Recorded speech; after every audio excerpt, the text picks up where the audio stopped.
दोस्तों आज की इस वीडियो में हम लोग कॉलरिज की एक फेमस पोएम डिस्कस करेंगे जिसका नाम है डिजेक्शन एंड ओड।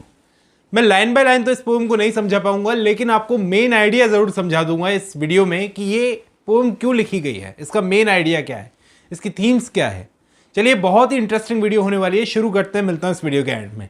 दोस्तों बहुत सारे लोगों को ये समझ में नहीं आता कि एस.टी. कॉलरिज की पोएम डिजेक्शन एंड ओड में आखिर है क्या। आज मैं आपको आसान भाषा में समझाऊंगा ताकि आपको साफ साफ पता चले कि कवि आखिर कहना क्या चाहता है इस पोएम के थ्रू।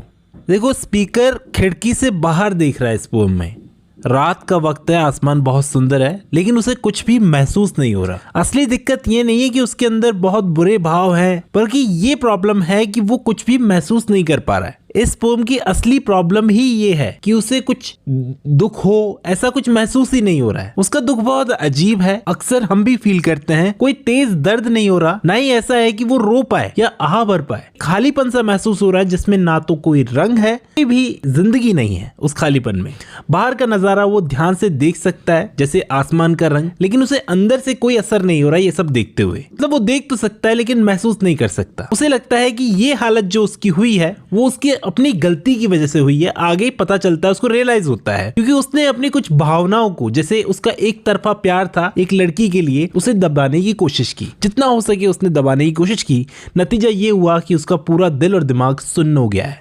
पोएट्री यहाँ पर यह कहना चाहती है कि जब इंसान अपनी भावनाओं का एक हिस्सा जब दबाता है तो धीरे धीरे पूरा मन खाली और बेजान होने लगता है।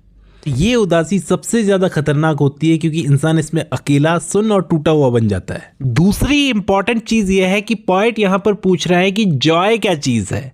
वो बताता भी है कि खुशी या आनंद, जिसे जॉय कहते हैं, वो क्या चीज है। ये एक बहुत कीमती चीज है जो इस ठंडी बेजान दुनिया को बहुत सुंदर बना देती है। यानी जॉय के बिना जिंदगी बेकार है, लेकिन ये जॉय बाहर से नहीं आता, अंदर से आता है, इमेजिनेशन के जरिए। वो जब पोएट खिड़की के बाहर देख रहा है, तूफान जैसी खूबसूरत चीज़ें देख रहा है, तो उसे लगता है कि केवल बाहर का ये जो सीन है ये काफ़ी नहीं है। उसके इस सीन को ज़िंदा रखने के लिए, यानी उसे अर्थपूर्ण बनाने के लिए, कोई मीनिंग देने के लिए अंदर सुंदरता पैदा करने वाली कोई शक्ति भी चाहिए। वो शक्ति कहाँ से आएगी? अंदर से आएगी। और ये शक्ति, ये पावर है उसकी इमेजिनेशन, कल्पना करने की ताकत। इमेजिनेशन क्या करती है? ये इमेजिनेशन उसकी फीलिंग्स और उसके पैशंस को बाहर की दुनिया से जोड़ने में मदद करती है।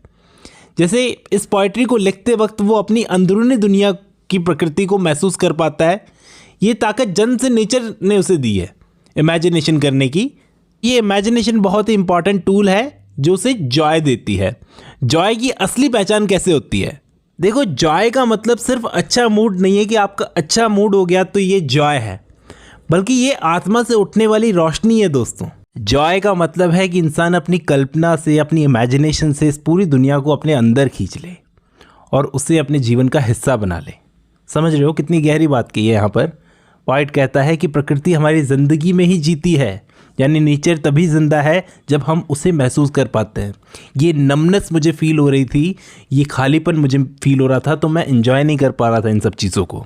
देखो यहाँ पर पोएट की हालत कैसे बदलती है कि शुरू में वो बहुत नमनेस सी फील करता है, फिर धीरे धीरे वो सही होने लगता है। वो कहता है कि धीरे धीरे मैं प्रकृति से जुड़ने लगता हूँ, और इसके जुड़ने में सबसे इम्पॉर्टेंट रोल क्या प्ले करता है? इमेजिनेशन, उसकी कल्पना। यहाँ पर इस पोएम में पोएट ये कहना चाहता है कि असली खुशी या जॉय बाहर की चीज़ों से नहीं मिलती, बल्कि हमारी खुद की इमेजिनेशन से आती है। जिंदगी को मीनिंग मिलता है और दुनिया जिंदा लगती है। शुरुआत में कवि सुन्न था, लेकिन तूफान आते ही कवि को एक खुद को म्यूजिशियन की तरह समझने लगा।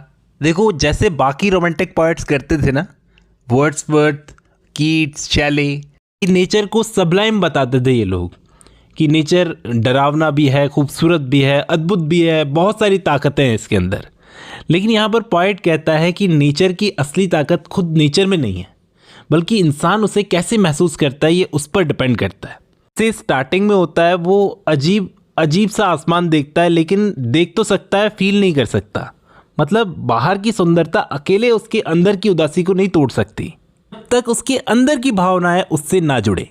पर पोएट्री का ओवरऑल मतलब यह है कि बाकी रोमांटिक पोएट्स की तरह इन्होंने नेचर को महान नहीं बता दिया। ये कहते हैं कि सिर्फ नेचर अकेला महान नहीं है, इंसान की इमेजिनेशन बराबर रोल प्ले करती है, उसकी भावनाएं बहुत ज़रूरी है। ऊपर ऊपर से ये पोएट्री एक फिलोसॉफिकल बात लगती है, यानी इंसान की इनर सेल्फ और आउटर वर्ल्ड का रिश्ता, लेकिन अंदर से ये एक प्यार की पीड़ा जो होती है ना, उसको भी रिफ्लेक्ट कर रही है। उस चीज़ को हमें भूलना नहीं चाहिए। वो जिस लेडी की बात कर रहा है उससे एक तरफा प्यार करता था, वो यही उसकी सबसे बड़ी तकलीफ है। लेकिन पोएट्री के एंड में वो दुआ करता है कि लेडी को कभी भी उसकी जैसे डिजेक्शन यानी गहरी उदासी का सामना ना करना पड़े। अब पता चलता है कि वो कितना भी अपने अपने अपने इमोशंस को दबाए, लेकिन प्यार अब भी जिंदा है उसके अंदर और हमेशा रहेगा। अब जब आपने ये वीडियो खत्म कर लिया तो मैं उम्मीद करता हूँ आपको ये पोम समझ में आई होगी। आज की इस वीडियो में इतना ही।